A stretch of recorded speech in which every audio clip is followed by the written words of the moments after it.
Praise to the lord. ఈరోజు దేవుడు మనకిచ్చినటువంటి వాగ్దానం ఏంటంటే యెషయా గ్రంథము 60వ అధ్యాయము 18వ వచనం.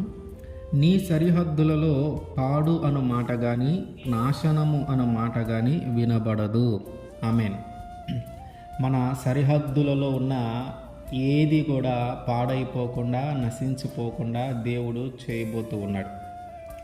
మన ఆధీనంలో ఉన్న ఏది కూడా పాడైపోకుండానో నశించిపోకుండా ఉండనో దేవుడు చేయబోతూ ఉన్నాడు.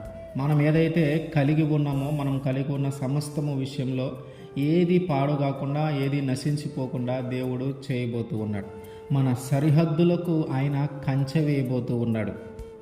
అప్పుడప్పుడు మనం అనుకుంటూ ఉంటాం, ఈ వస్తువు నా దగ్గర చాలా రోజులు బట్టి ఉంది కానీ ఇది పాడైపోయింది, దీనివల్ల ఉపయోగం లేదు, ఇది నశించిపోయింది, దీనివల్ల ఎటువంటి ఉపయోగం మనకు ఉండట్లేదు అని. దేవుడు అట్లాంటిది ఏది అంటే అసలు ఇది పాడైపోయింది, ఇది నశించిపోయింది అనే మాట మన నోటి నుంచి కూడా రాకుండా చేయబోతూ ఉన్నాడు దేవుడు. మనుషుల రూపంలో కూడా అంతే. కొన్నిసార్లు వారు మన పక్కనే ఉంటారు, మనతో ఉంటారు, కుటుంబంలో కలిసి ఉంటారు, వారి వల్ల ఎట్లాంటి ఉపయోగము ఉండదు. నశించిపోయారు, ఒక పాడైపోయారు అనుకునే అటువంటి ఆ స్థితిలో ఉంటారు వాళ్ళందరూ. ఎటువంటి ఉపయోగం ఉండదు కుటుంబానికి. దేవుడు అటువంటి వారి విషయంలో కూడా మీరు పాడైపోయారని కానీ మీరు నశించిపోయారని కానీ అనే మాట మన నోటి నుంచి కూడా రానివ్వకుండా ఉండేలాగున దేవుడు మన పరిస్థితులను మార్చబోతూ ఉన్నాడు. మనం కలిగి ఉన్నది ఏదైనా కొన్నిసార్లు శత్రువుల ద్వారా కూడా నశించిపోతూ ఉంటాయి, పాడైపోతూ ఉంటాయి. వారు దాన్ని దక్కించుకోవటానికి, వారు మన దగ్గర నుంచి దాన్ని తీసుకోవటానికైనా, వస్తువు రూపమైన, ధనం రూపమైన, మనిషి రూపమైన ఏదైనా సరే, ఆ శత్రువులు ఆశించి దానిని మనకి దక్కకుండా చేయటానికి, దాన్ని పాడు చేయటానికి, దాన్ని విరగొట్టడానికి, దాన్ని లేకుండా చేయటానికి, కాల్చివేయడానికి ఇట్లాంటి ప్రయత్నాలు శత్రువు చేస్తూనే ఉంటాడు. కనుక దేవుడు వాటన్నిటి చుట్టూ కంచె వేయబోతూ ఉన్నాడు. వాటన్నిటిని చుట్టూ కంచె వేయబోతూ ఉన్నాడు. కాబట్టే అసలు నీ నోటి నుంచి నువ్వు కలిగి ఉన్న ఏదైనా, నీ సరిహద్దుల్లో ఉన్న ఏదైనా సరే పాడవటం కానీ నశించిపోవటం కానీ జరగదు అని దేవుడు వాగ్దానం చేస్తూ ఉన్నాడు.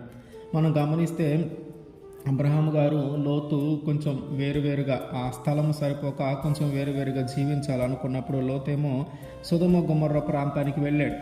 అయితే అక్కడికి వెళ్ళిన కొంతకాలానికి ఆ ప్రాంతం మీదకి ఒక నలుగురు రాజులు యుద్ధానికి వచ్చారు.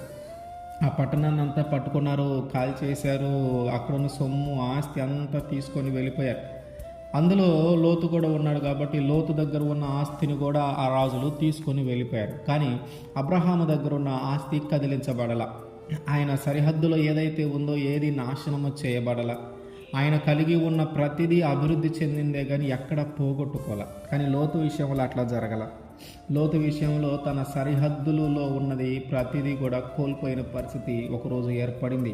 అయితే ఈ విషయం గురించి అబ్రహాం గారికి సమాచారం అందింది.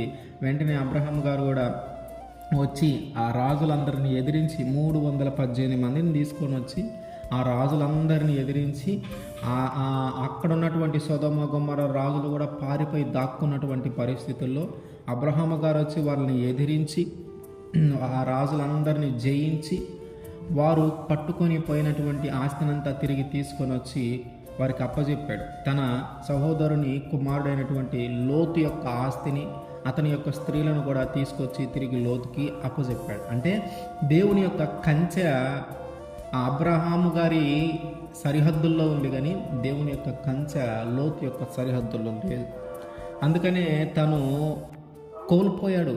తన దగ్గర ఉన్నాయన్ని పాడైపోయినాయి, కాల్చేశారు శత్రువులు, లాక్కొని వెళ్ళిపోయారు, నశించిపోయినాయి మొత్తం. ఏది తన దగ్గర లేదు సంపాదించుకున్నది. దేవుడు అంటున్నాడు, ఒకవేళ అట్లాంటి పరిస్థితుల్లో కానీ మనం ఉంటే, ఇదిగో వాటన్నిటిని చుట్టూ నేను కంచె వేయబోతూ ఉన్నాను.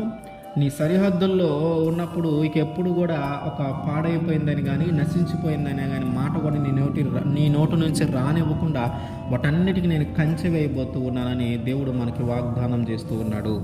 ఆమేన్.